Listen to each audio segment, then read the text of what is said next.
嚼嚼益达好自在 ，get 职场好状态。本节目由益达无糖口香糖独家冠名播出。Olay 美白实力派，职场发光就现在，7天亮14天白。本节目由 Olay 玉兰油赞助 ，AI PC 触手 offer 轻松到手。本节目由惠普星 Book Pro 14行业赞助播出。自信每一面，带感赢 offer。本节目由百度邦阿达帕林凝胶赞助播出。持妆无半味，实力更出众。本节目由雅诗兰黛 DW 方气垫指定赞助播出。蓝河超多乳铁蛋白成长 offer 马上就来。本节目由蓝河绵羊奶粉赞助播出。首先，我要欢迎大家正式成为香港大律师事务所的暑期实习生。现在，我也将会公布第一个课题。哇，这就来了！你们将会听到一个审讯。需要你们做一个庭审的笔记。This whole incident happened completely due to your negligence. Pure speculation. No, Your Honor, objection. Objection, Your Honor. Objection. There's no ground for that. 好，那我们简单修整一下，你们将刚才的庭审的笔记整理一下，15分钟提交上来。美景到此结束。时间越紧，其实出活越精彩。不是，我就在想他们怎么那么悠闲啊？他没听见吗？完了！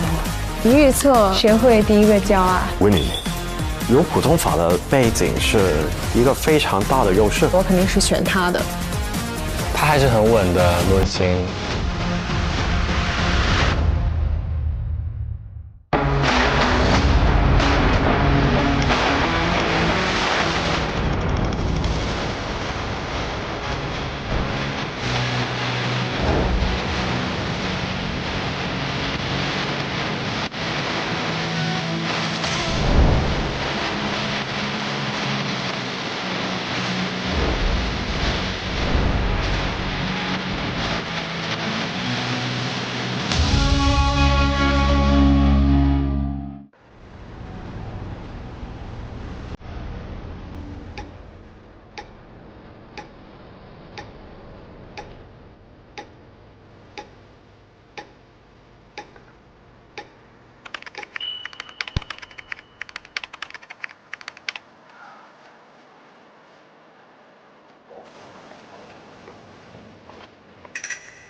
我决定开始写了，不然我觉得我来不及写了。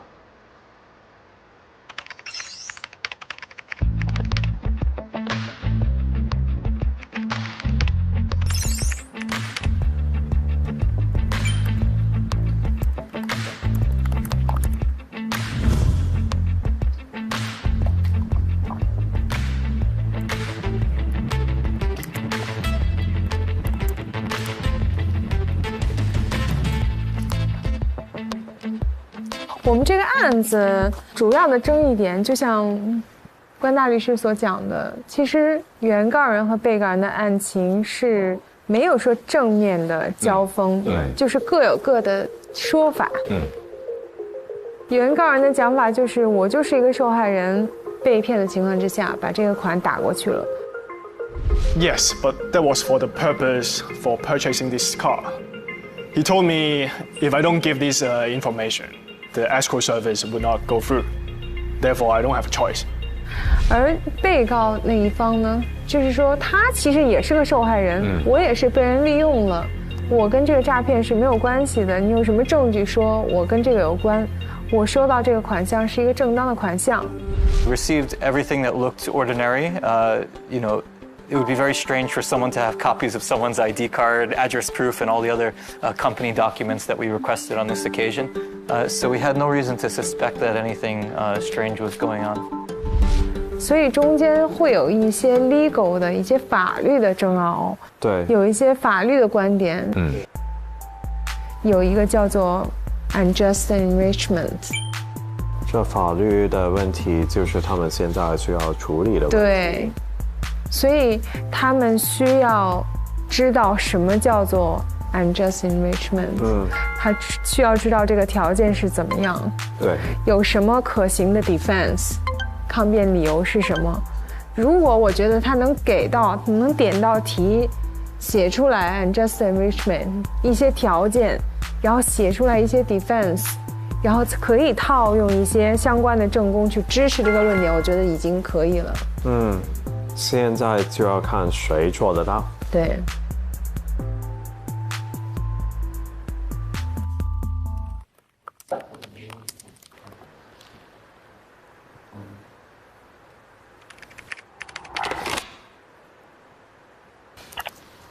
可以试试不当得利。对呀，我就跟你说 equity 里的 unjust enrichment， 很多人这么打，但是你这么打这个案子真的太复杂了。我的意思是在案例检索的时候可以试试这个思路，就是我剪了，剪完之后发现整个思路又被打开了，就是有一种想先把手头的事做完，但是思路在不断的被打开。陈可儿真的棒，蛮专业哈。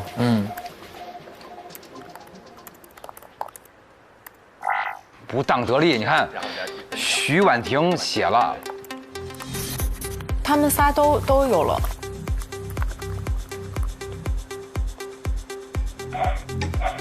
那我们仲瑜呢？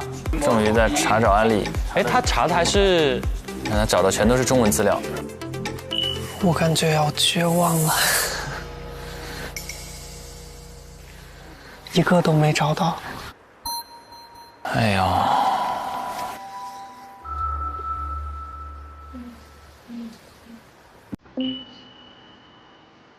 哎呀，我的妈呀，这些细节真的是。你有找到案例吗？你找到案例吗？我找的案例没有很贴合，就是没有那种贴脸开大的感觉。好难找啊！现在给我，他是对自己要求高，他们这怎么找啊？是有一个资料库可以自个儿去学，会有这种数据库。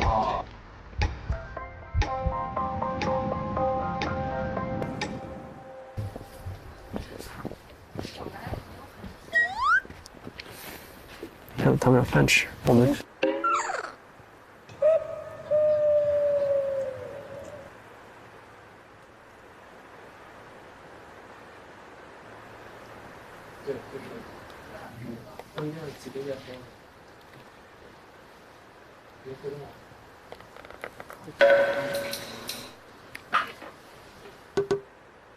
你要汇报吗？没有，我去上厕所。哦。你知道哪里有水喝吗？对，在那边那个茶饮室，就是打开它是一个饮水机，在下面矮矮的。他要干嘛？他要喝水，然后上个洗手间。OK。放心吧，他没带电脑。好紧张，怕你抢先第一个。对。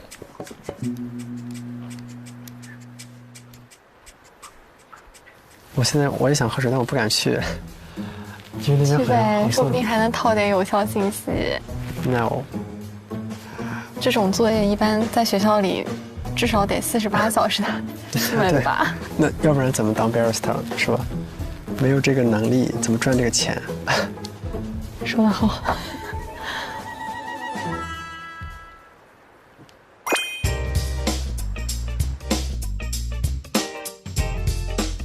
哎，若曦，你怎么跑这儿休息啦？我来找灵感了，感觉这次课题好复杂，脑子都不够转了。嘿，你的一答。不，是你的一答，这才是我的。啊，看来对口味有偏好呀。是啊，口味要选喜欢的。出门我选择调装的，随时保持好状态，灵感自然就来了。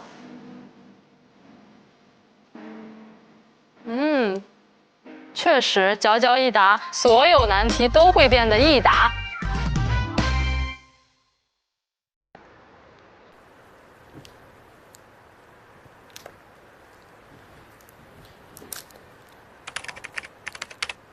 我去催一催。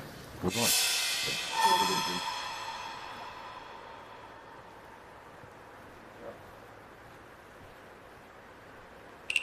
同学们加快速度哦，我们还是要注重效率的。好。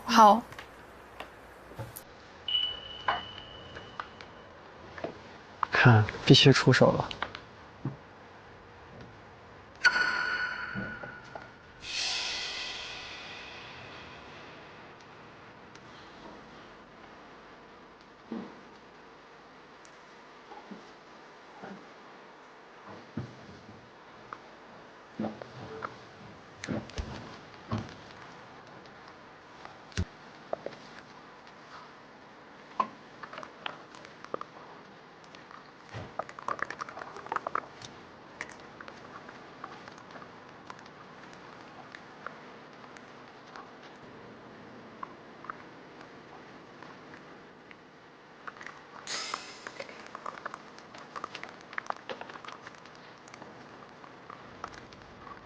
继续努力啊，各位，加油加油！好。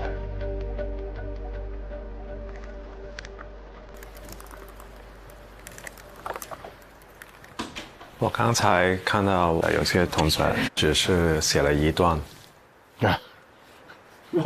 现在的时间是11点，其他同学好像是向着一个正确的方向的，但是不知道还需要多少时间。他就说还行，就时间慢了一点的嘛。他们不教，导师也不能走。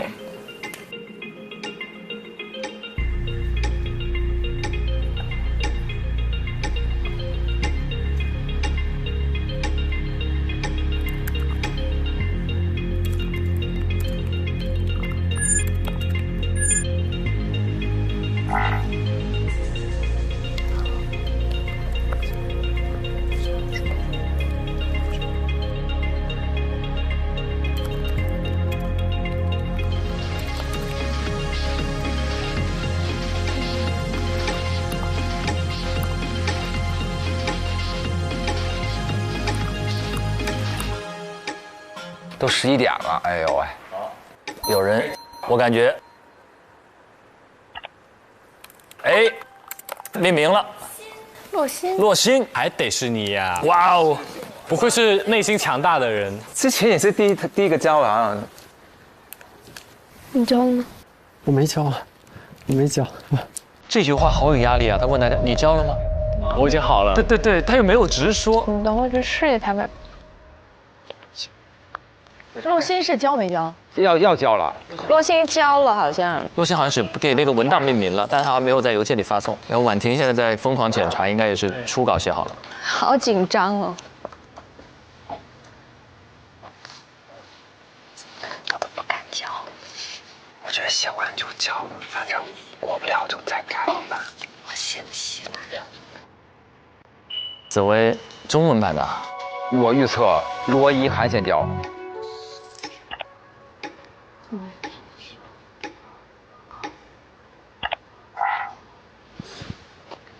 就这样的。写了多少？1800，你写多少？我写了英文1400，差不多啊。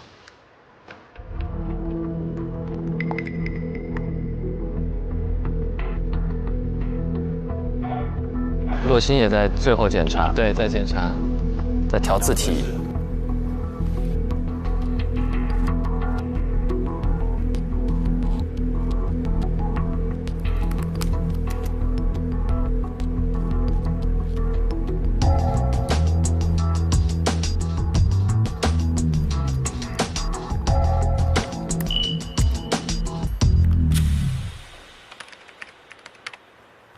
第一个只要一发，第二个就会非常快，因为马上所有人压力都对会说，就等着第一个。婉婷加油！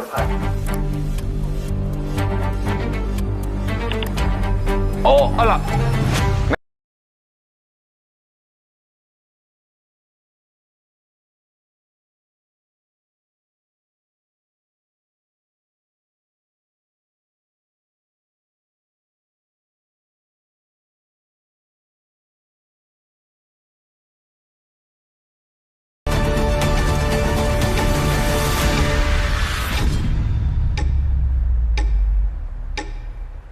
谁会第一个交报告的？我们要猜这个啊？不是，我们要猜的是哪两位会过这一轮，不是猜谁先交。当然，这个因为你猜谁第一个交，其实也相关。对，因为先交的就有可能会先过。对，我现在觉得一涵能交。OK， 这样，我们先聊一聊刚才 VCR 里呈现出的一些好玩的地方，然后最后我们来做出这一轮我们的选择。因为一开始的话是个个人战，但是超乎所有3个代教律师的想象，8人坐到了一张大桌子上聊起来了。大家怎么看待这种在竞争当中，竞争对手突然向你伸出援手的这种情况？你会伸出援手吗？你会帮你的对手？我会伸出一个不，因为他伸出了援手。小何律师，你这是何必呢？对，你们会吗？我觉得肯定啊，人家跟咱们一块儿，我觉得团队合作最开始得知道别人怎么想的呀。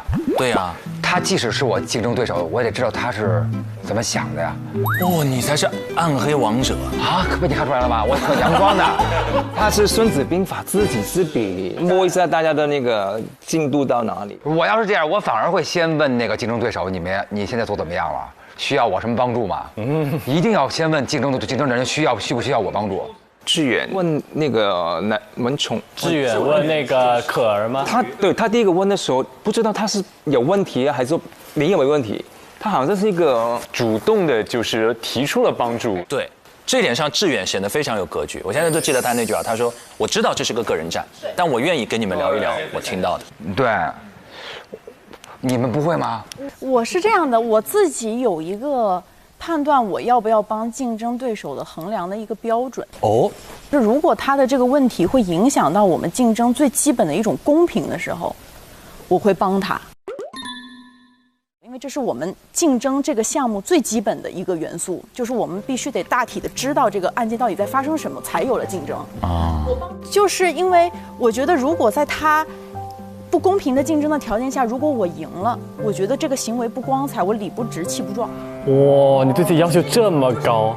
我希望就是大家是公平的，基本条件是公平的，所以你也不占便宜，你也不要吃亏的，我不要吃亏。你看这个理念就跟我完全相反。我觉得很多时候大家拼的是一种能力跟幸运，就是谁的能力跟他的幸运同时在这个点上的时候，谁就可以先赢。可能我的那个理解就是在于，我无论这个比竞争是输是赢，但我每一个都要它是相对公平了，掷地有声、有理有据的，输我服。他要的是过得去自个儿心里这关，心里这有良心。OK， 这个很酷。两位呢？应该还是会愿意分享，但是我们习惯可能就是我们的工作环境都是共同去成就一个项目嘛。你好，可能我好，他好，这个案子就好，所以你习惯上谁有问题你都会帮啊。明白。那有没有可能有一个角色，两个人都在竞争，然后对手的时候问你说那场戏试戏的时候那种表演的细节，你会跟他分享你的？我还真的没有那个，他没有您的才华是跟他说没有用。对，我懂，就是不是，就是我讲的，你真的未必是知道我想什么，不一定，但是你愿意分享是没问题。他没这么数据化，就是文艺行业没这么数据化，这个肯定还是有。这个太白纸黑字了，高度理性啊。阿曼姐呢？我觉得有限度的沟通是分享是可以的，那毕竟是竞争对手嘛，对，那但是内容可以分享，但是我出什么招我不会告诉你了啊，这样分享基本信息。但其实志远他是有主动的去提，他是讲说那个，因为其实在这个案子里面，其中一个争议点就是不当得利嘛，因为如果是从原告方，然后他能够证明被告他是一个不当得利的话，其实变成他就有一个责任要去返还，然后这就是他们当时有在检索，然后包括那个卜律师他有提到这一个点。其实我刚才看 VCR 的时候，其实志远他是有主动在跟可儿讨论的时候说，要不要去试一下不当得利这一个点。所以他其实我不知道之前他们的是以一个怎样的背景下面讨论的，但是其实刚才有展示出来，他是主动的去提，所以反而我有的时候也就刚才回到是说，竞争的时候是不是要去伸出援手？其实有的时候我觉得每一个律师的职业路的话，它其实是一个马拉松，它并不是一个短跑。反而我个人的是坚信是，优秀的竞争对手其实也可以让我们成长。因为没有敌人哪有英雄啊？就是那些英雄都是因为敌人存在，他才是英雄的嘛，要不他只是一个穿斗篷的人嘛。然后，但是我想说的点是，就是我觉得即使集体讨论，真正懂的人过不了20分钟，真正懂的人就会跟真正懂的人在一起，那些听不懂的人就听不懂了，因为他们越来越脑力激荡，然后他们越说越深，就是其实跟不上节奏的。真正懂那些人，他们还是会互相激发，是这样啊。然后我们有注意到3位导师好像对他们交上去的报告有一轮探讨。各位看到这里有没有觉得有个大致的方向？我们可能要做出我们的选择了。这一轮就事关点灯哦，所以大家要格外慎重。就我们一起选出2个人来。对，我们要共同商议，然后选出2位。接下来让我们进入到益达职场自在时刻。OK 了，我们想想看，确实很有难度，因为刚才至少我觉得提到的4位，可儿、婉婷、怡涵、洛欣。看起来好像都是有可能。是的，可儿和婉婷是有巨大的语言优势，英语好，然后有非常好的一线实践的背景，对律所实习的经历。那洛欣呢是内容上吃得最透，但是吃了一点点形式上的亏。怡涵呢就是全面都很不错，在各方面做的都不错。现在主要就得分析他们性格啊，就是谁敢先去发。我提供一个小线索，因为最后专业，因为我刚才观察到，在 VCR 放的时候的话，那一个要按出去这个寄出的这个钮，其实包括志远他是已经按了，只是网络，然后就忽然那个时候好像没有连接到，所以我个人是觉得很明显的这个进度是已经临近成品的。应该是刚才讲的这一个洛欣、可儿、婉婷和志远，所以我个人比较觉得说，早去递交的很有可能是4位，这4位应该是早递交。我说成3个吧，这样给自个儿留个活路。陈可儿肯定是，我觉得应该靠谱，然后徐婉婷，然后第3个是罗一涵。哦，于涵啊，我觉得于涵一直有那种闷声干大事的感觉。就是他不太参与那么多，最后该摁就摁了。我的投票是婉婷和洛欣。哦，婉婷就是各方面的吧，语言，然后她这个香港普通法这个优势，然后刚刚导师评论的时候就有说她思路非常清晰，所以我觉得婉婷是我觉得肯定有的。第二个洛欣的原因就是，我觉得她一开始在那个法庭的时候，其实大家开始向她询问那个案件的完整性，其实是他在给大家讲，他即刻其实他记下的信息量应该是当时最大的。我觉得按照他的能力的话，如果正常的提交，我觉得我还挺看好的。OK， 好，阿曼姐，我选可儿还有婉婷。可儿、婉婷，婉婷就是我觉得她实习经验很多嘛，所以我觉得她也可以达到那个标准了。那个可儿就是她就是学普通法的背景的，是普通法背景，所以她也非常了解的。我觉得她对案件是非常清晰的哈。我觉得这2个，志远跟可儿他一直有那个消息共享的，所以我感觉他们内容不应该会有他的问题，应该是谁发出去快慢的问题。就如果志远他到最后还是第一个发的话，可儿肯定会第2发。那可能会比他们2个剩下那个洛欣跟晚一点。我可能会选可儿跟洛欣。可儿本身学历的背景很扎实，做这个报告，他也刚刚也说了，他说像这种报告以前不是都是48个小时的吗？但至少证明他以前经常做这样的事情，所以这个东西对他来讲应该不是什么大的问题。然后洛欣的话，我选他的原因是因为我觉得最后呈现的形式是案例分析报告嘛，他其实第一次庭审的时候就已经体现出他能够有这种做案例分析报告的能力了。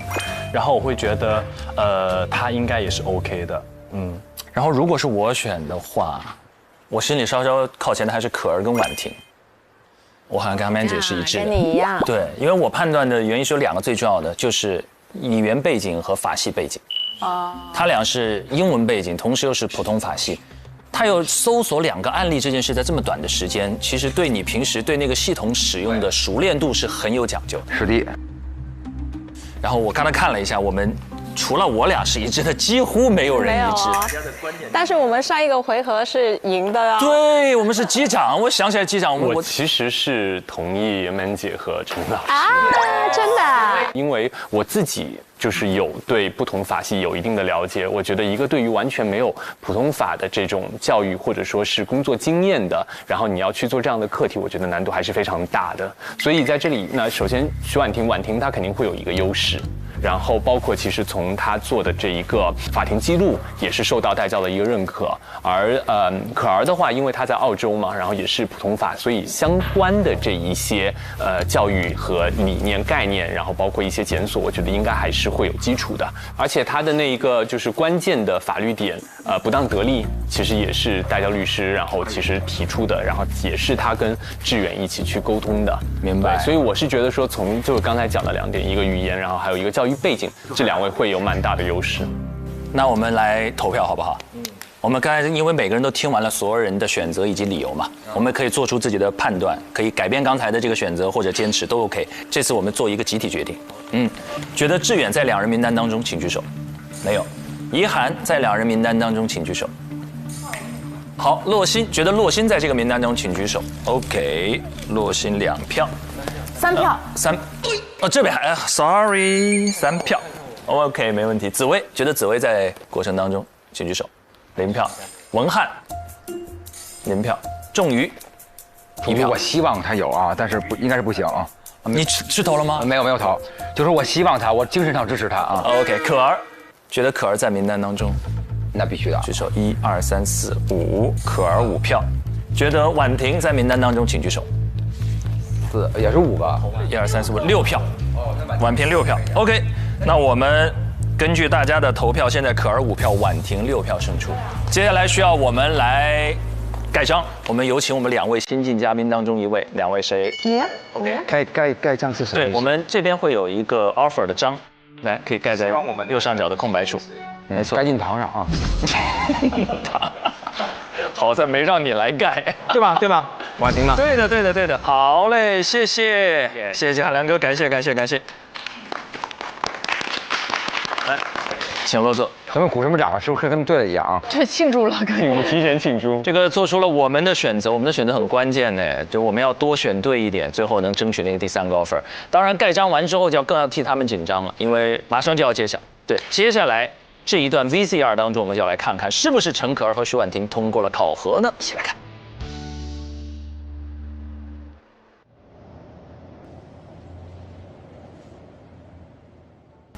我还没有接触过适用于香港普通法的案例分析报告，不知道跟我们常用的规范有没有什么不同的地方？我觉得你可以试试用 AI 来找一份案例分析报告规范。这台惠普星 Book Pro 14的惠小微智能助手就有这个 AI 搜索和文档生成功能。你看，这样就生成了。这么方便，比我们自己写更快更全面。它的 AI 能迅速处理和分析庞大的数据，帮助我们更快地找到自己需要的信息，还可以帮我们把想要的内容像这样生成文档或者 PPT。开会的时候可以帮我们记笔记啊，归纳会议纪要。我觉得有了 AI 的帮助，工作效率能提升很多。一会儿我也要试试，惠普 AI PC 真的可以帮我们节省很多时间。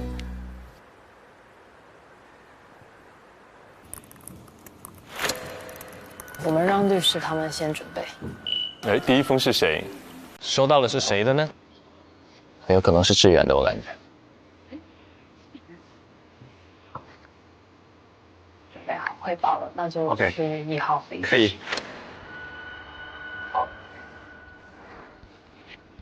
他交了。他交了，是个男生哎，他真的是志远第一个交，很有可能。哦，但不一定第一个过，对吧？那是谁呢？看看谁站起来。希望是仲瑜。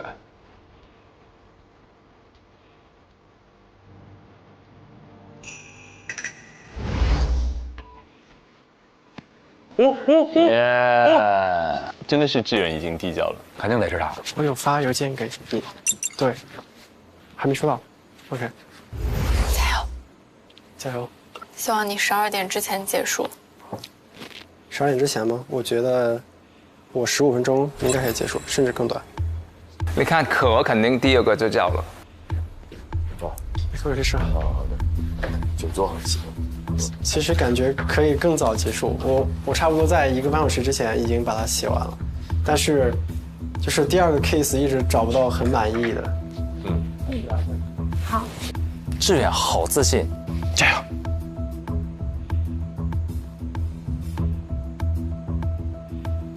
各位律师你们好，我叫向志远，是 Eric。下面由我来从原告律师的角度给大家带来今天的庭审分析报告。作为原告的辩护律师，我认为本案的核心争议点在于，被告对款项来源一方的身份审查、资金审查是否尽到了注意义务 （duty of care）。基于此核心争议点，我做如下分析：第一，李先生所使用的虚拟货币交易账户为个人账户，但是在平台最终接受打款的时的账户却为公司账户。他给出理由是，自己的老婆是该公司打款的公司秘书。但是我们应当注意的是，公司秘书他并非公司的 director 或者 shareholders， 他在未经授权的情况下，他凭什么可以代表公司做出打款的行为？这显然是不合理的。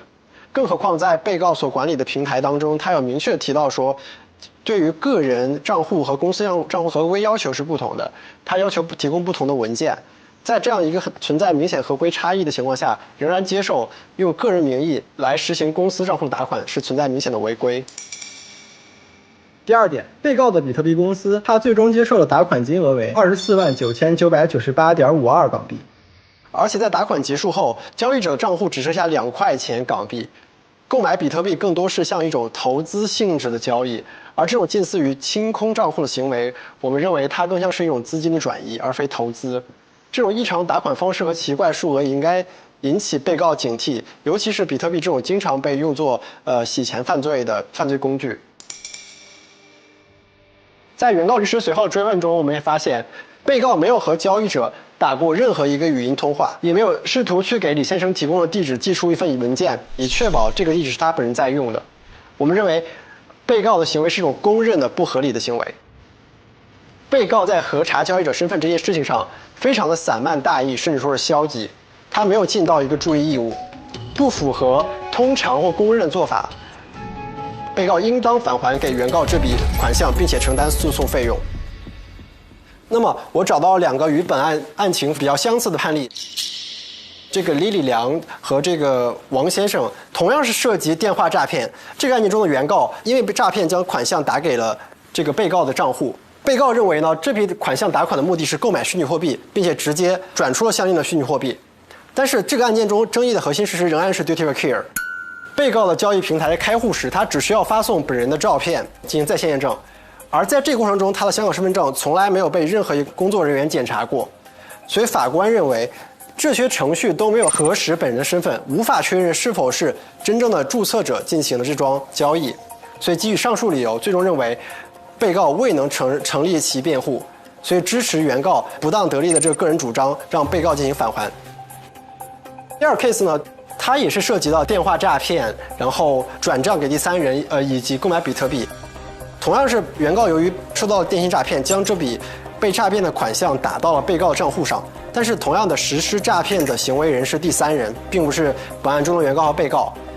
而原告根据受托人条例第29章第52条第1款的规定，除其他外，声明被告有责任以推定受托人的身份向原告负责，并申请授予令，法院同意了这一申请。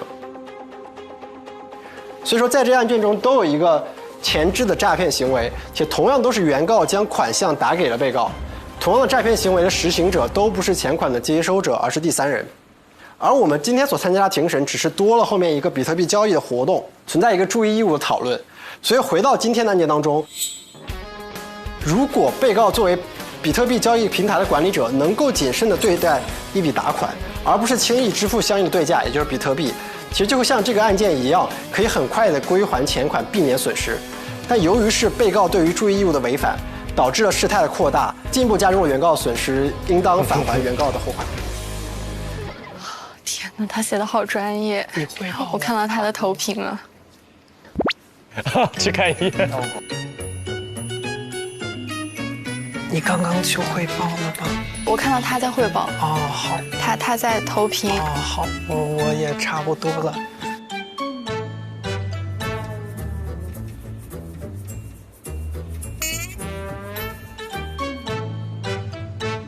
他的那个语言就是感觉非常的像，是一份专业的法律分析报告。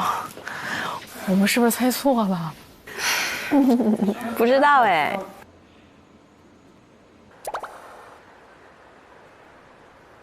好的，谢谢你的presentation， 你现在可以暂时离开一下，我们3位会就这个议题讨论一下。好的，好的。之后我会通知你。好，谢谢。好。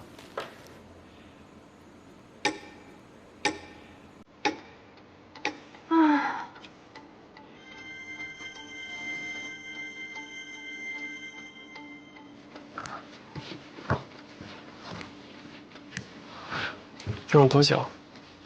感觉咋样？感觉还行吧，普普通通吧。我看着你的那个，过了是吗？没，他说在等结果。啊？上期有讲吗？不是即说即告诉的。不是，我上期有讲。所以他做项目到现在没上过刑警。对，怪不得还不敢喝水，这是真正的职业律师的素养。超长待机人。你教我吗？我没有。你没有教，我没有。我不想教。啊，还没有教啊？婉婷还没教。What？ 嘿，教呀！我们章都改了，你不教，婉婷。我觉得我想的好简单，我只是一些理论，我也找不到一个很好的案子来 support。对啊。OK。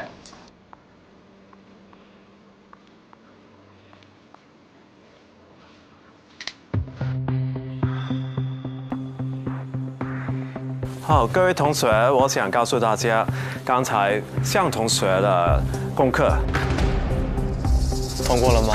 通过了，通过了，通过了。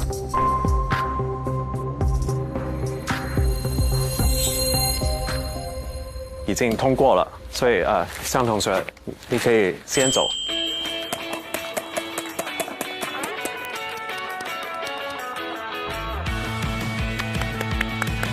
志远很棒。行动很稳，行稳致远。是的，恭喜恭喜，不错，勇敢就是好孩子。谢谢水律师。现第二班了。哦，谢谢水律师。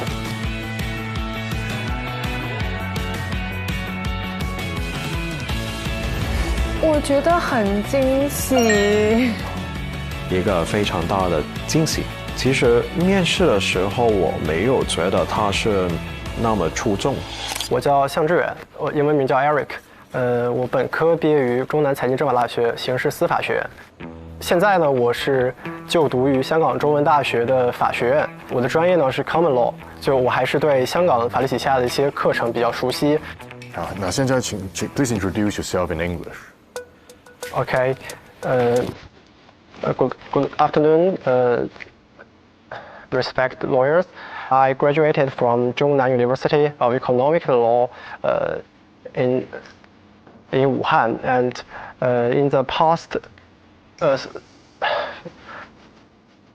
其实我的英文口语不是很好，但我的写作能力和就是阅读能力还是相对比较不错。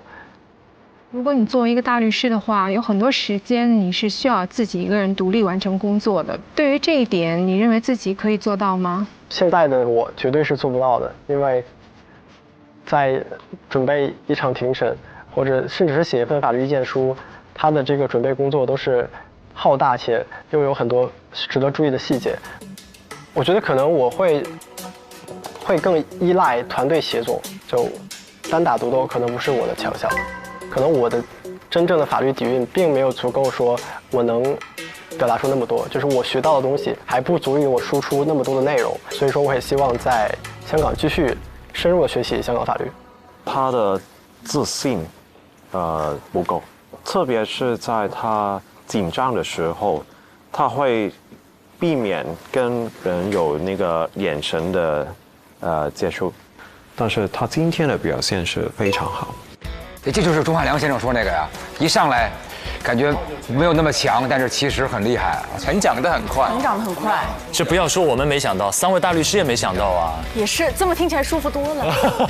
其实是一个非常短的时间内可以做一份这么详细、这么多内容的一个 legal research 的文件是非常不容易。我觉得他的视角不错的，而且他用到了很多暗中的证据。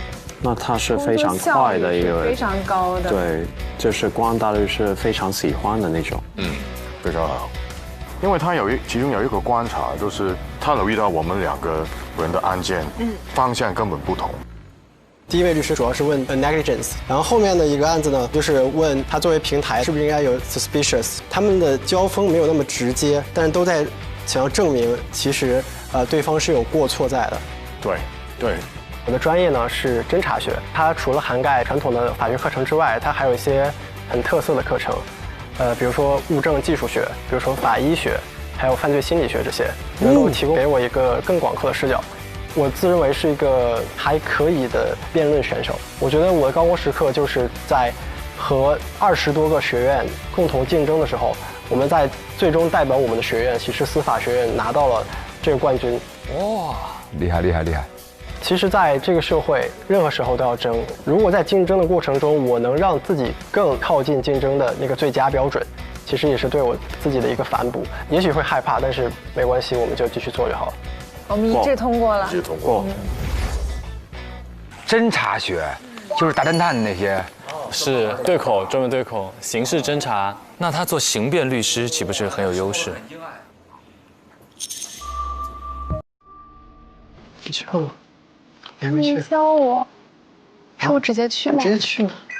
是有什么？我以为有人会教我。他会反问吗？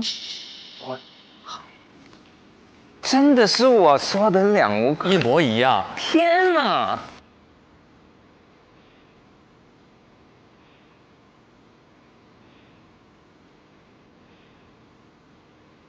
你们怎么样了？我也不想回你。我觉得我的论证不够严实，我的案例我觉得找得很浅显。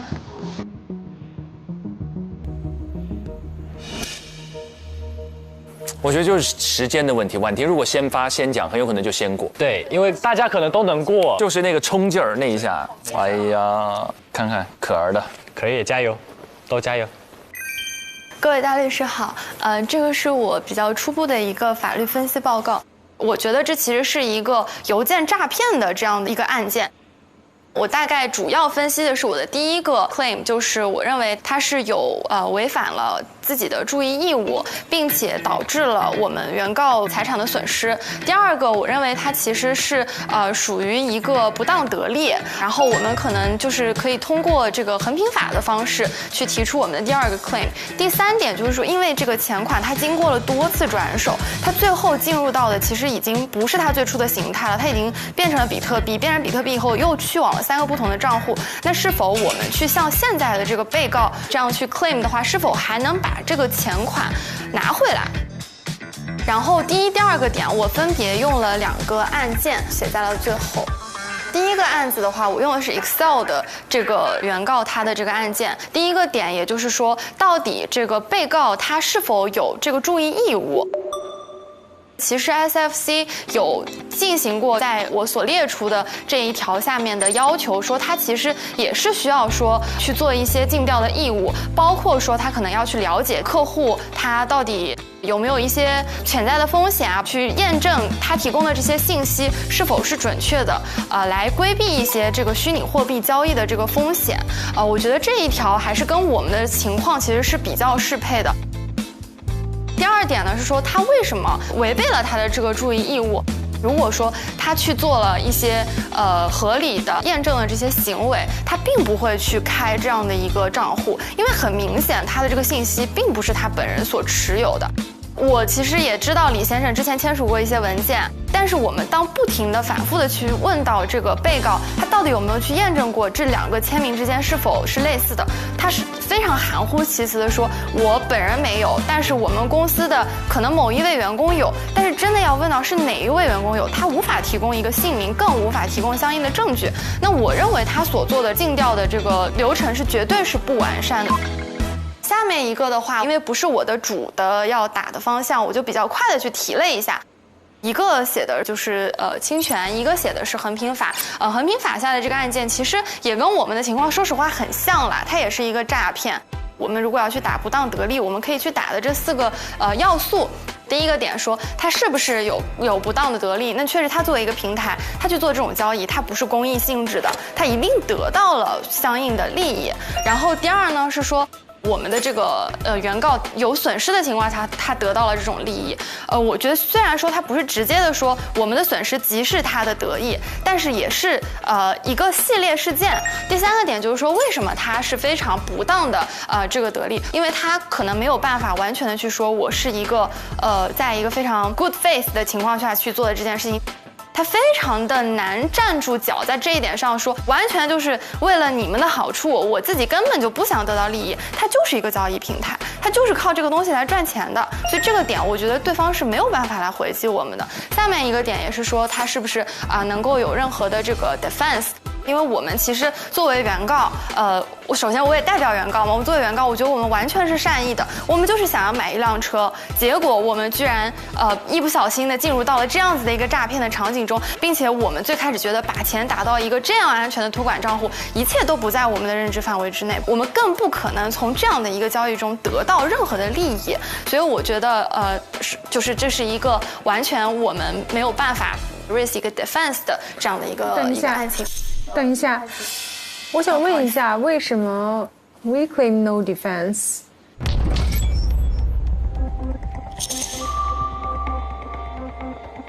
sorry， 我觉得确实不应该是 we claim， 就是我认为对方不能有一个 defense。原因是什么？为什么？因为 the plaintiff P 是 plaintiff。为什么 ？Because plaintiff acted bona fide。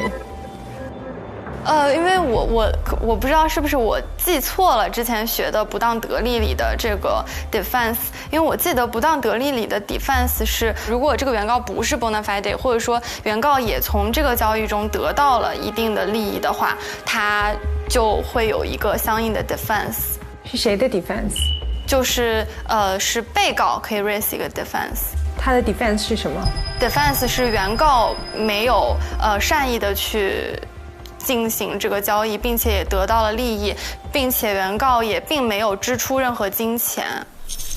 我不知道是不是我记错了这个要素，反了是吧？对，反了，应该是被告他是善意的，所以他就可以去抗辩。请继续啊，不好意思，因为这个点写的比较快，直接那个。然后下面是我用到的几个案子，然后第三个其实不算啦，是 tracing 的一个小的一个案子，一个提到的一个案子。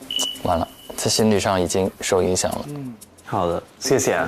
我想跟安妮大律师请教一下，就是这个点，我的错的点，可能我想改一下，就是了解一下。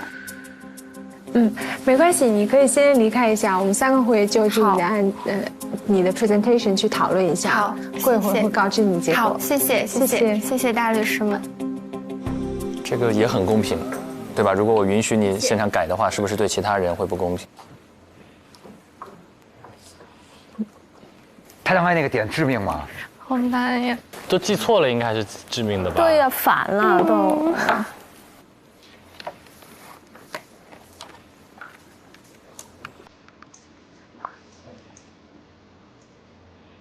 我感觉我就是有一个点说不对，就是明显的感觉到，然后他反问我了，他说你为什么写这个点？你说的很细，挺细的，然后就是感觉错的点还不如不写，真的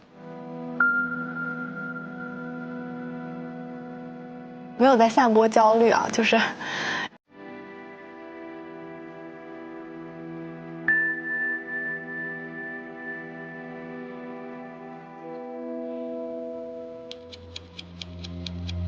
他让我非常的矛盾。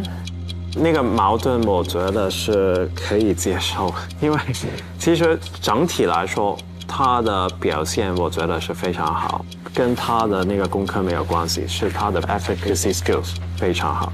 我想说，他给我的矛盾就是一方面，他做的非常好，他提到了 unjust enrichment， 对，他把这个不当得利的4个要素都说了出来，然后案件的分析等等都做得非常好，而且很全面。但是，他这个 bona fide purchaser 说到了原告人这方面是说反了，对。所以这个其实是蛮大的一个搞错了边，那问题就来了，因为有第3个同学，对，有可能已经有第4个同学，那怎么办？所以我觉得我们现在其实需要决定的是，他这个功课是否合格。哦，我不知道改哪儿，我就只知道这个地方错了。会过吗？过不了了，因为他们都严苛到这个程度，说对别人不公平啊什么的。对。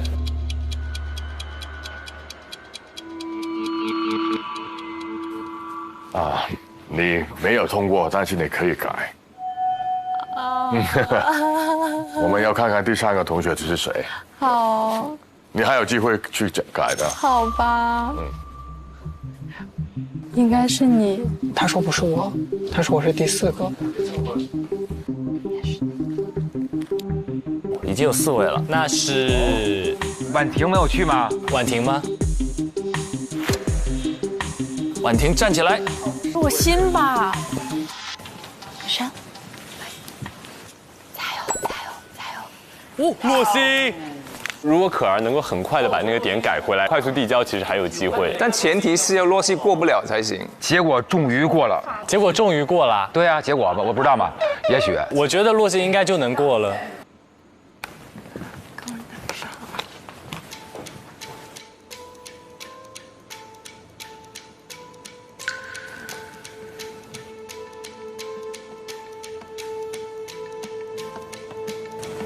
可以坐下，先坐下。坐这里可以。对，可以。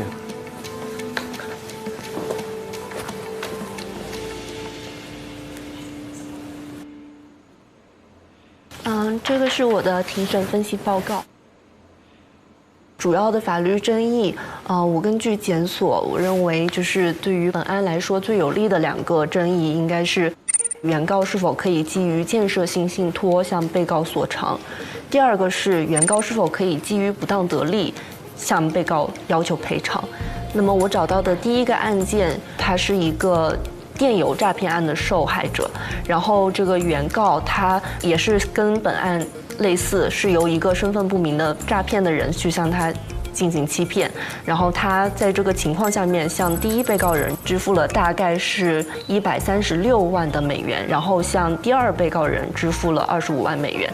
这2笔款项最终汇入了被告在香港的银行账户，然后法院最终是做出了一个判决，做出了这个有利于原告的归属令。在这个案件里面，法院他对于这个法律进行分析，他提到了一个在欺骗案件中推定信托的一个分析。他认为在这种欺诈的案件中，推定信托是依法产生的，它源于就是受害人转账，并且由这个收款人收到，因此他认为收款人银行账户中的资金在公平情况下面是可以追回和可追踪的。法院他指出，就算是这个收款人不是欺诈行为的一方，如果说这个收款人他知晓此事，而且认为扣留这个款项是不合情理的，那么受害者是有权去追查补救措施的。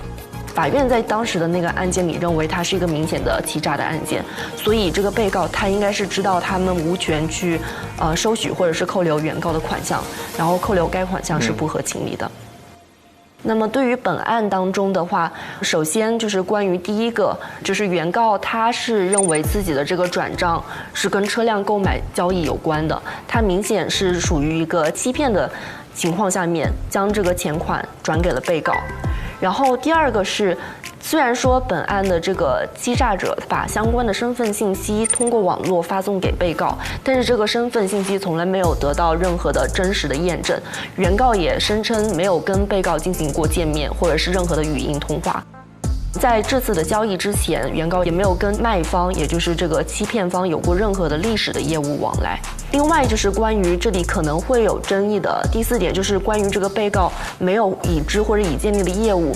我认为在本案当中，就是虽然被告他有从事这个加密货币的这个业务，但是在庭审中他是表明他没有在主要从事这个加密货币业务。所以我认为根据这个裁定的话，我们可以在这个案件中去以这个建设信托的方式主张，就是原告这个转移的款项它只是存放在被告的账户中，而被告没有任何权利去扣留他的款项。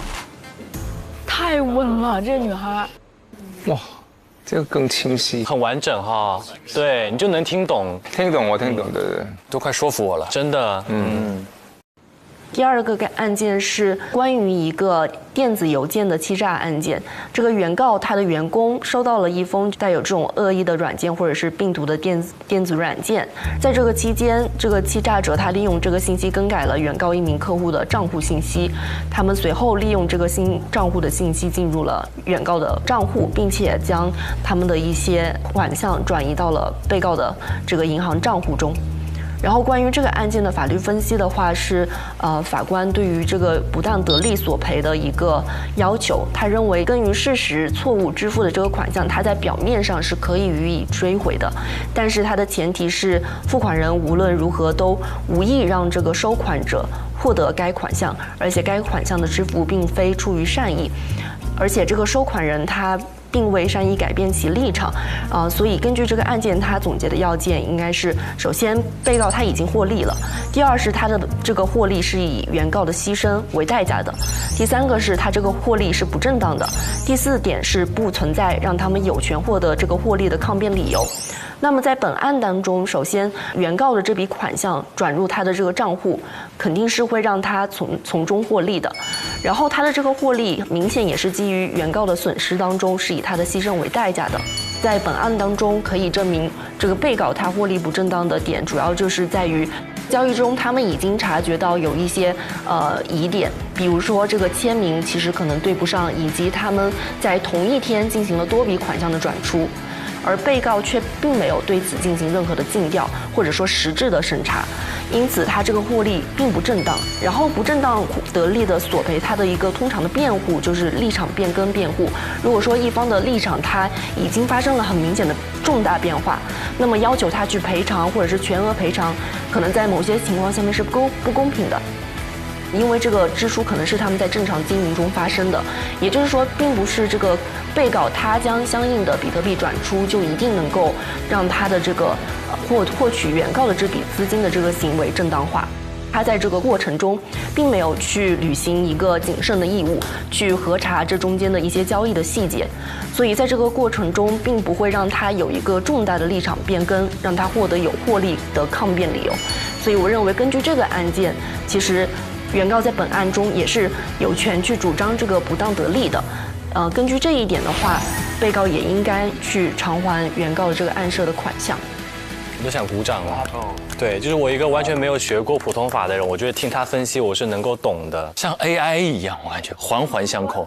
我的主张，我的案件里的特点，几个要素跟我们案件的关系。最后我的一个看法是，教科书般做完了，我觉得他回来。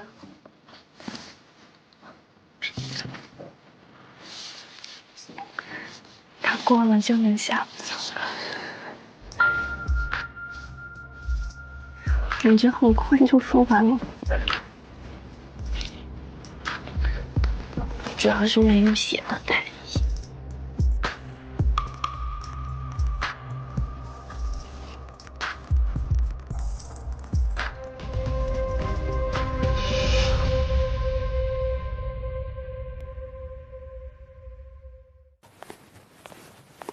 我觉得是过了吧。各位同学，关于洛欣同学的报告，我们经过讨论之后，决定是过了，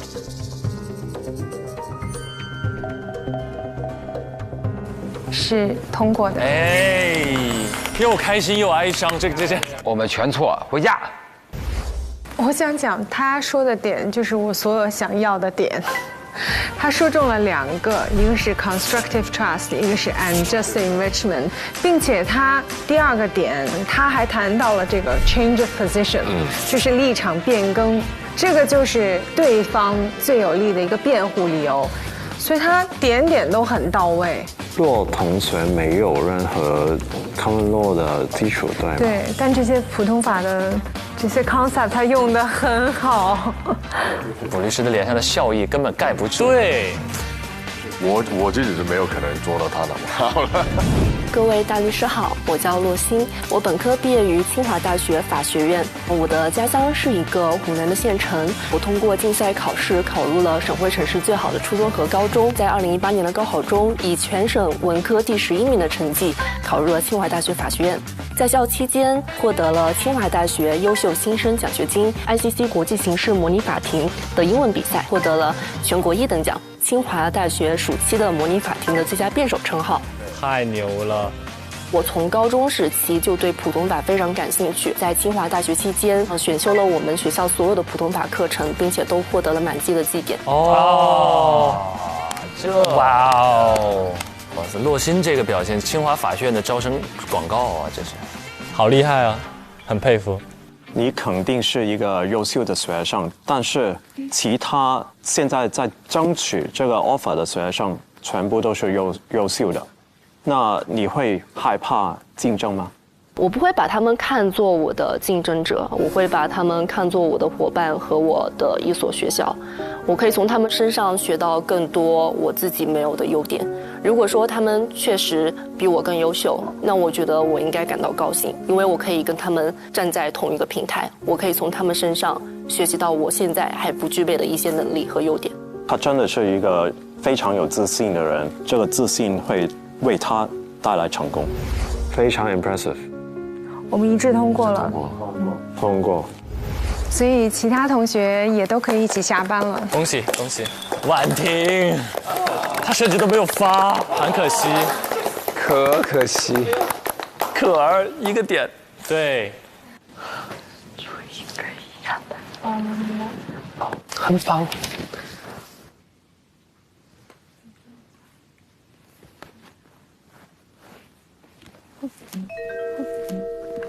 哎，他要去干嘛？请教一下是不是？那个各位老师，我有一个小的问题，不知道能不能是关于这个议题的吗？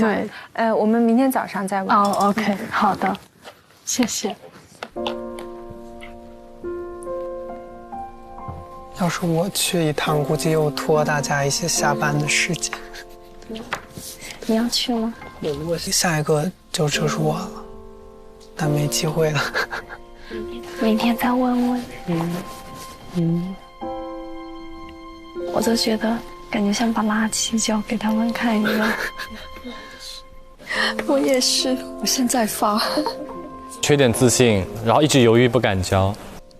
我是一个草稿，就是一般来说可能有一些问题，我还想就是说先试一次，之后再来改一下。太强了，你俩。你还要再交一遍吗？我还是想交一遍，我想知道我错哪儿了。很快。很好，我觉得挺好。交啊，可儿还不回家呀？这不是又开始卷上了？快点走。走吧，你俩快回去吧。你们还要接着改吗？就是感觉还是得交吧，这也是个态度问题。那我也改一改。你也改改。啊，你卷起来了。是远走不了了。你这样别卷我也行。别干。还不走啊？回家吧。好，你这样不卷。没有我。其实我知道我讲的时候，我知道我有地方写的不好，所以他们说是经过讨论之后。我刚才不也是经过讨论吗？对啊，都是经过讨论之后。他已经脱离这个课题，混在情绪里。他什么？他不展示了？没有，就是他说可能明天早上要是有问题的话可以再问。哦，可以，那咱就下班吧。那明天早上再研究呗。那这会儿可以讨论了吧？可以了吧？我们一边走一边研究，如何？也挺晚了。可以啊。明天确实很早。对，明天我们能不能申请一个统一的账号？不然我觉得大家都很麻烦。什么统一账号？撤吧。明天早上再搞呗。明天早上能不能分享在群里给我们学习一下？我的拿出来只能丢人。我也是，我得改一下，不要让人这就放着呗。我觉得咱俩的座位挺好的，就像以前读书的时候跟学霸环绕的感觉。可以下班了，早一点休息吧。谢谢。好，谢谢大家。继续努力，继续努力，继续努力，加油！谢谢。他可能还在适应这个环境，适应这个进程。是的，文翰，他跟大家交流有点少。你们饿吗？很饿，但是不想吃了。我觉得吃点吧，因为这样。我看课文直接就没有吃饭了。我说我现在觉得我写的很差，所以我就先没交。我。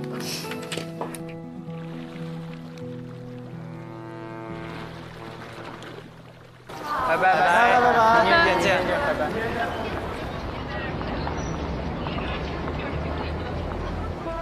今天的难度，你觉得满分10分打几分？我觉得打7分吧。啊，就是我觉得也差不多。其实主要是咱们有点没适应过呀，第一次。你俩可能是没做过，我是没见过。各位大律师，下午好，我是王文翰。我本科毕业于中国政法大学，本科期间的成绩排名年级前10，以非常优异的成绩保送到了中国人民大学法学院。大2时获得过国家奖学金，大3时获得过有民商法诺贝尔奖之称的江平民商法奖学金，大4时获得过校优秀毕业生称号。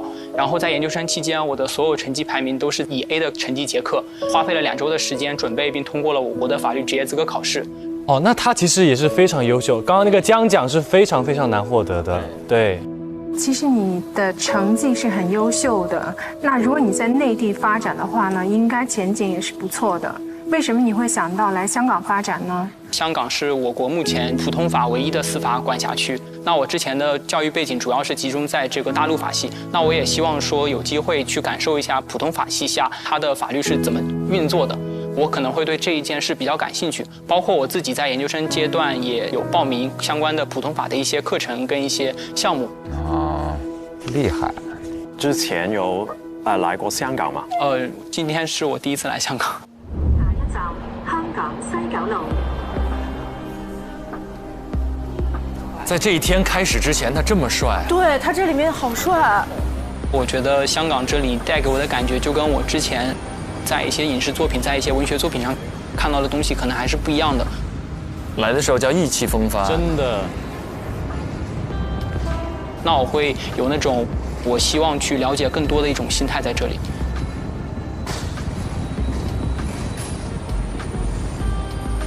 好像对香港的刑法暂时了解还是很在基础的阶段。对。那你会做什么来补足你这方面的不足呢？我本身的学习能力是非常强的，在香港这一个普通法我没有那么熟悉的地方，我觉得我的学习能力是能够帮助我去做这样一个工作。希望自己不断的去探索，不断的去冒险，不断的去尝试新的可能性。不着急啊，文翰，不着急。大家都能理解，因为你们哼喽还是挺跟内地不一样的。确实。他的英语的水平对我来说已经是不合格了。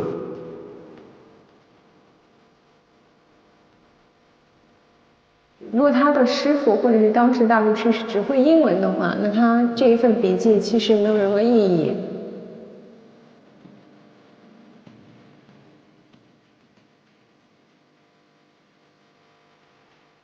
他对香港的法律制度真的没有任何的了解。他对面坐着可儿跟洛欣，你说这旁边志远，这个位置就显得他形单影只，逼到角落了。我刚才看到王文翰，他只是写了一段。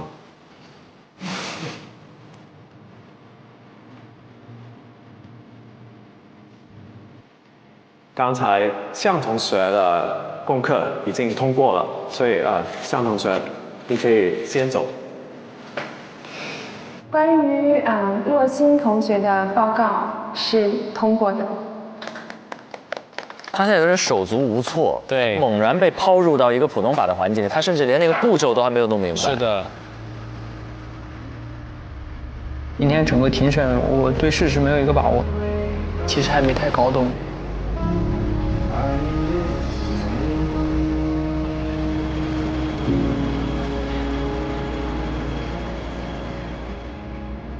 我已经被这个课题蒙到了，我也不知道怎么办。突然下这么大，哇，还下大雨。感觉我真的是什么都不太知道。紫薇，哎呦我天哪！你对于在香港工作有什么期待？对于在香港工作的期待，我觉得是来自于因为这种未知带给我的挑战，以及我在这个挑战过程当中可能会收获到的成长。我自己的人生信条就是但行好事，莫问前程。我觉得更多时候，你把你觉得正确的事给做了，我觉得结果怎么样就其实不是很重要了。I don't ever slow up, no I don't take shit. I got no love for the fakeness. If you wanna play tough and wanna hate this, I'll always show up. I don't ever slow up, no I don't take shit. I got no love for the fakeness. If you wanna play tough and wanna hate. 啊，这一轮看完，又很开心啊，又很忧伤。对，开心就是优秀，是真的优秀啊。洛欣好棒，对不对？可儿其实也非常棒，小小瑕疵瑕不掩瑜，但是确实最后通过上遇到了一点困难。还有志远也很棒，志远太棒了，是不是有勇气又有能力，非常了不起，也很愿意跟竞争对手，然后跟实习的小伙伴一起去分享，格局很大。哎呦，但是。哎，我看到文翰他们这个最后的时候，内心也是特别揪。哎，可是我会看见文翰这样特别开心。你这咋？因为不是说我幸灾乐祸啊，但是我觉得我看见一个人能在痛苦中受益这件事情是非常棒的一件事儿。就是我往往从观察类的节目里头看见一个人正在痛苦跟难过中受益的那个过程是非常激励人的，就是因为他不服输嘛，他马上他要去奋斗了啊。有一点点像上季的黄凯，他们不太一样，但是他们在第一次在这个节目里那种比较茫然的那种状态有一点像，只不过黄凯是因为他是医学转的法律，然后他是因为第一次到香港，然后现在还在读书。就像大老师刚刚说的，他们好像就是在实习当中会是收获最多的那个人。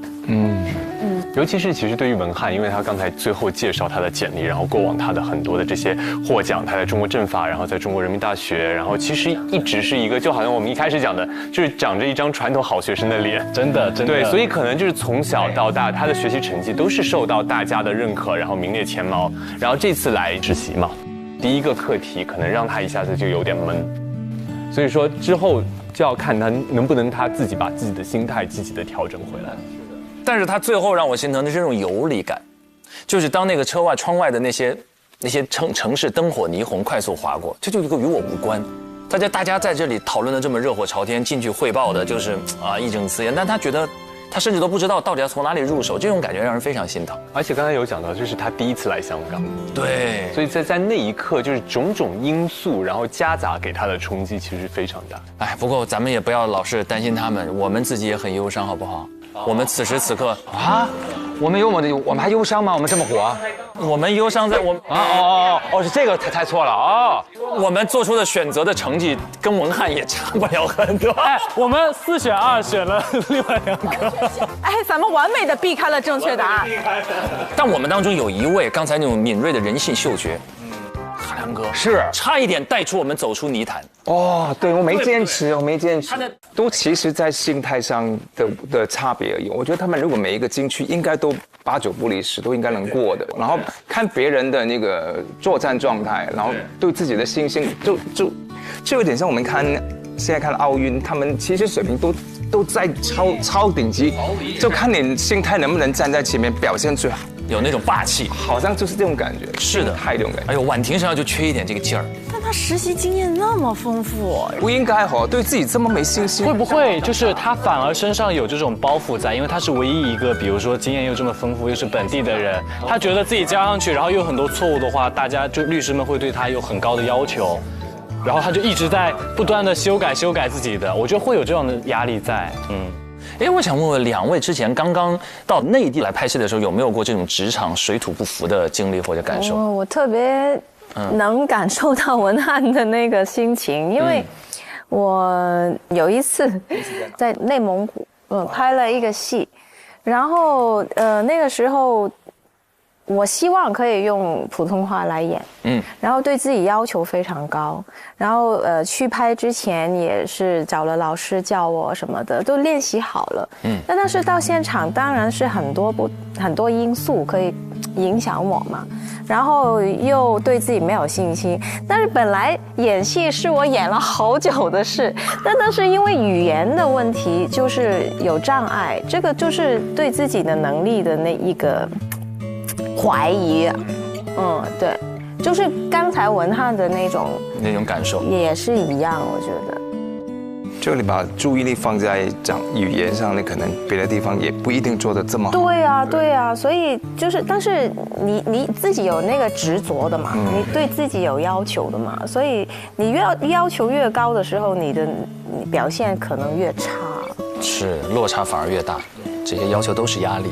我好像跟好像都有一样的情况，我也是在去北京怀柔，当时也没有这么发达嘛，九几年，都觉得去的地方认识的人又不多，然后又冷，在香港没有下雪嘛，那年冬天我印象特别深刻，零下10几度，我都觉得怎么过，我站不出去，就觉得怎么可以这么冷，我怎么演？就是大家为什么不冷的？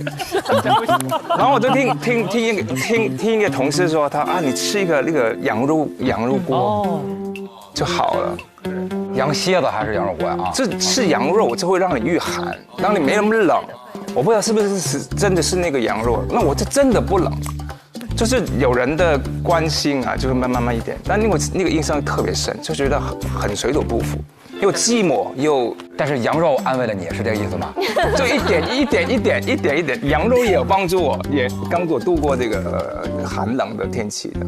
换一个文化背景或者换一个城市工作，其实都会面临这样的压力。洛律当时从上海去香港，是不是？我其实有点像，因为我去港大报道的第一天就是我第一次去香港，有点像文翰。我之前其实也没有来过香港，然后第一个水土不服的话就是语言，对，而且因为我是05年去香港。那个时候，其实，在香港，就是街头真的是大家听不懂普通话。05年的时候，就我一到那边，然后我想要去问路，他们其实能够感受他们很想帮你，但是他们就是不知道你普通话你在说什么。然后全部都是从上海过去嘛，然后肯定都不会说广东话。然后，但是我就特别印象深刻，我有一个上海的同学，他也从来没有来过香港。但是他就能够说广东话，而且听上去觉得哇好厉害这样。那我们大家都去跟他取经啊，然后他跟我们这些就是广东话小白，然后跟我们分享了这一个他的广东话学习宝典。而且我觉得今天跟这个场合还有缘分哦，因为那个宝典就是Man 姐的金枝玉孽，就当时我收到的这个，真的。就当时他就讲是说一定要去看 TVB 的剧，然后就是粤语原版，然后其实就真的就是听得越多，不断的听，从一开始的完全听不懂，到真的忽然有一天我就特别记得，然后我在出租车上，然后出租车司机他会把对白念出来了，没有，当时我已经来不及了。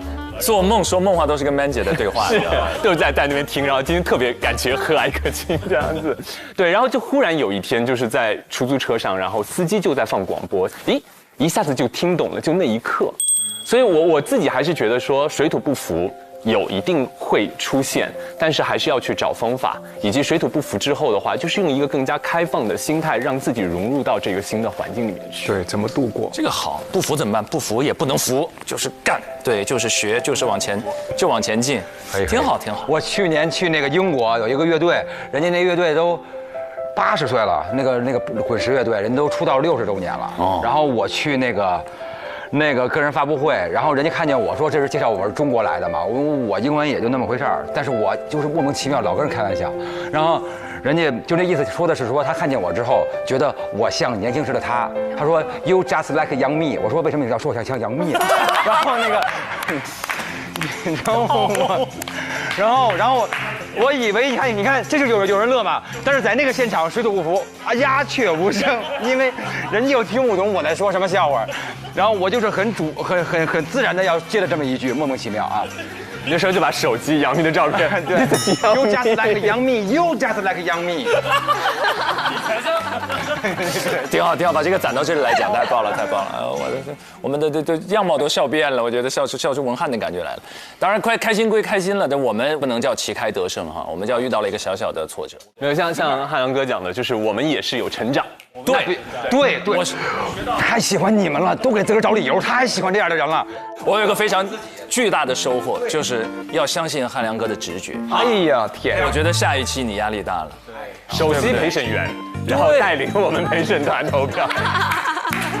真的，我也要坚持，好，再一次。OK，那到这里呢，我们的第1期的节目也接近尾声了。今年的 offer 转战香港，不只是换了一个城市这么简单，因为对于所有的实习生而言，意味着他们步入职场的第一站是一个起点更高、难度更大的国际化的竞争舞台。这里有语言文化的适应。多维度的专业能力的需求，有他们跳出舒适圈的这种勇气，要到一个更高的格局来规划自己未来人生的这种要求。那中国新一代的年轻人必将面临更大的挑战，而他们接下来的故事同样也更令人期待。下一期我们的故事也更令人期待，下一期我们一定要一雪前耻。我们虽然错过了第1个机会，我们后面还有亮灯机会，点亮7盏，我们就可以争取多一个 offer 的名额，提供给我们的实习生们。加油了，加油！佼佼益达，好自在 ，get 职场好状态。本节目由益达无糖口香糖独家冠名播出。好 ，OK， 今天节目就到这里了，我们下期见，拜拜，拜拜。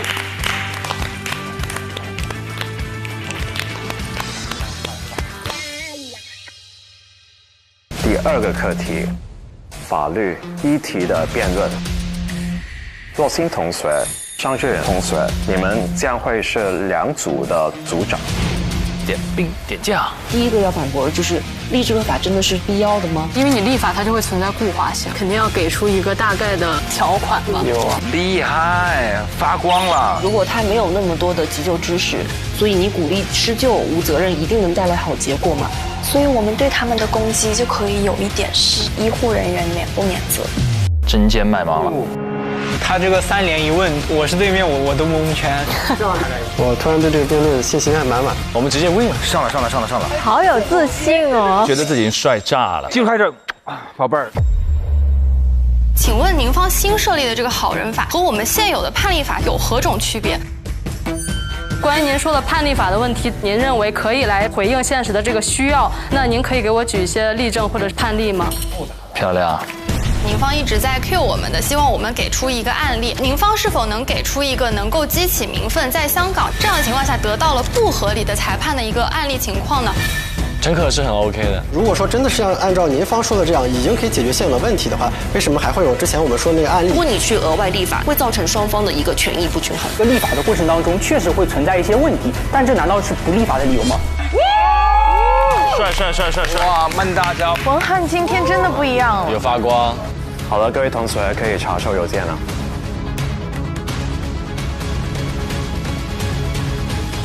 哦，来了。怎么每个人的表情？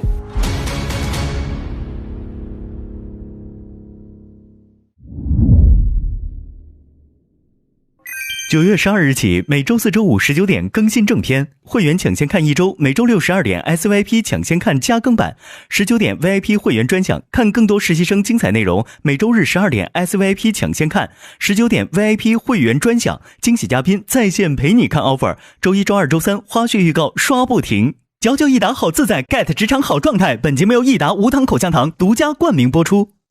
自信每一面，带感赢 offer。 本节目由百度帮阿达帕林凝胶赞助播出。